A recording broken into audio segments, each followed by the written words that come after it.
Welcome to the Toxic Cup, guys.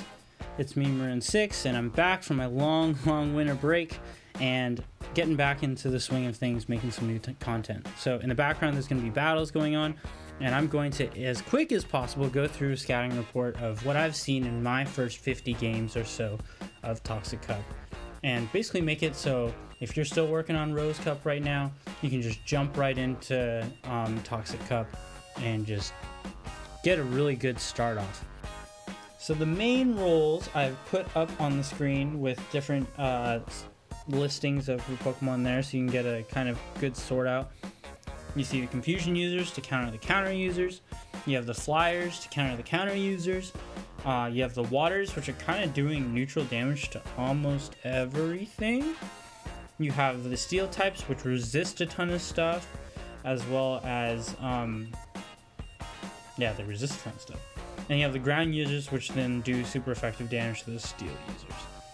So, again, these are just what I'm considering the main roles to first start looking at in terms of building your team. Lots of great options here. I think you could even complete your team even just off of this list. And then, if you go to what I'm thinking are the more like spicy roles, these also I think could be very core depending on where everybody perceives the meta to go.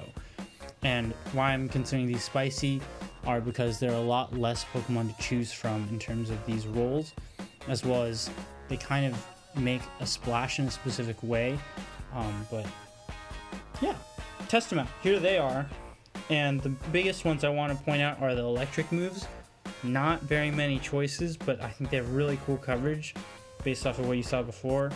You know, Waters, Flyers being there. They can do a lot of damage to those. Notice that Grass is on this list despite being one of the main types listed for the Toxic Cup. And I don't know, I just don't feel like they're like very impactful right now. Maybe they will be, maybe you kind of have to have one on a team based off of where some of these Pokemon are in the main roles, but we'll see. Poison Dark's always been there. Body Spam, and you got some like Ghosts. Ice seems pretty high risk, high reward. And then Charm. And the reason why I put that there is because a lot of the steel types, especially like Steelix, the Steelix versus Wigglytuff matchup is actually really close. So certain like Charm users may be able to run over a large portion of the meta despite Steel being a main typing. So we'll see how that goes. So the benchmarks I see for the Toxic Cup. This is the list of 4 right there. And 3 out of 4 you probably already have, so it's a great point to test. And this is actually a great core to start off with for your practice. If you're doing showing 6s or not showing 6s. Wormadam Trash is a lot of dust saved if you go lucky. Again, benchmarks are Pokemon that I think are very key in defining the meta, where most things are going to have to be able to compete with a bulk of these 3-4, like these 3-4-ish Pokemon. So let's say I'm taking something like Skunk Tank. Skunk Tank will not be doing that great versus Toxicroak. Will do fine against Golbat. Will do fine against Wormadam Trash. And will do fine against Bibarel. So that's something that I would considering into my comp and definitely try in testing. While let's say something like Abomasnow, I would probably not be considering because it's going to lose to Toxicroak, lose to Golbat, lose to Wormadam Trash, and still lose to Bibarel. So that's something that kind of gets curbed out of the meta. Well, it does win against Bibarel if it has a Razor Leaf, but it'll lose even harder versus everything else. So that's a way to kind of start choosing off the list of PvPoke if you're looking at the rankings.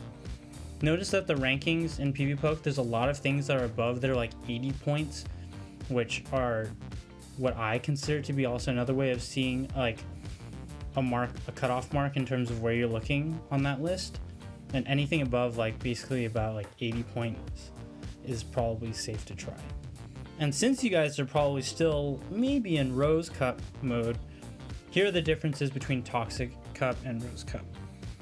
Unlike Rose Cup, Toxic Cup, a lot of the baits are not OHKOs, so, you know, missing the blast burn in Rose Cup was like devastating, but in Toxic Cup, you know, taking that Hyper Fang instead of a Surf, it's definitely gonna hurt more, but it's not gonna be like an end all. You already lost the game because you missed one shield. There's a lot more answers to the meta mons, so it's not like, oh, I have to have a Probo Pass because it's the only thing that I can do to kind of get this correct coverage.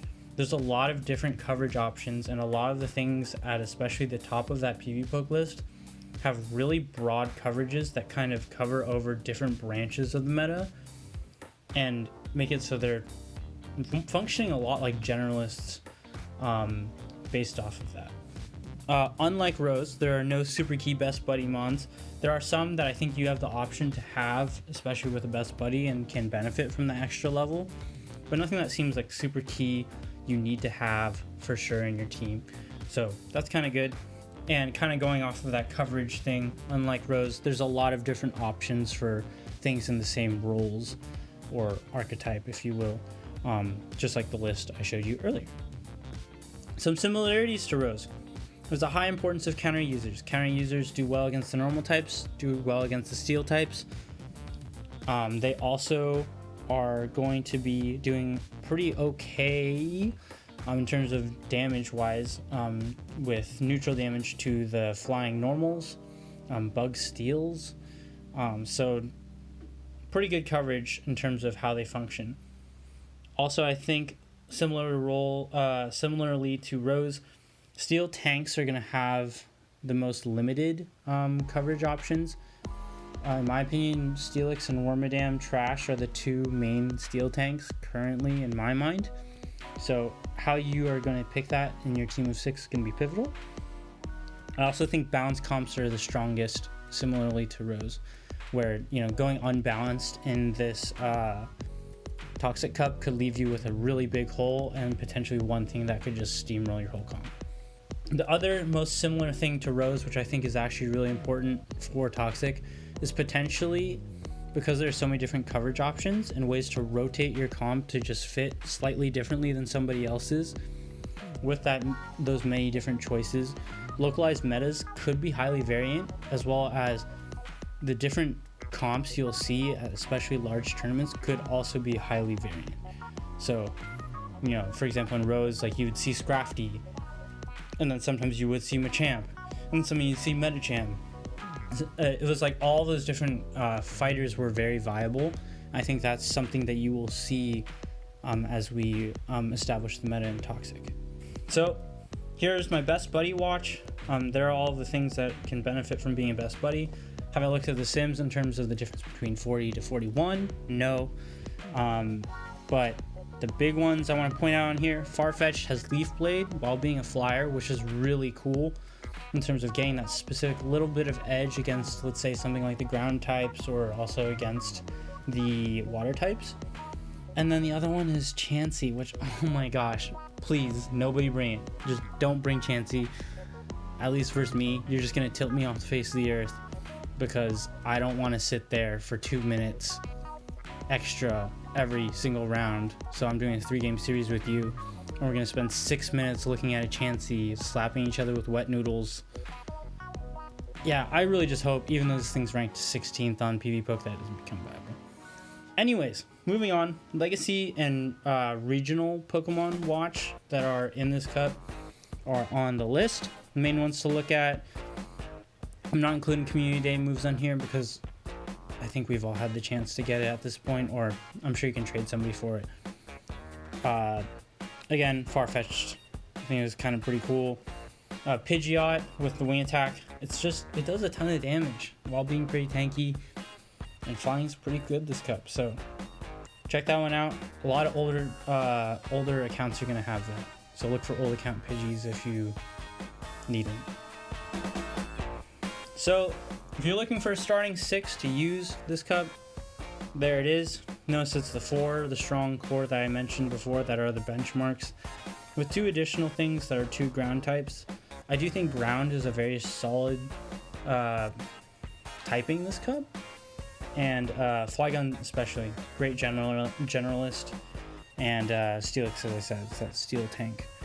So this one kind of doubles down on this, but this is a great starting point, and most of these things you probably already have if you've been playing Silph Cup for the last bit.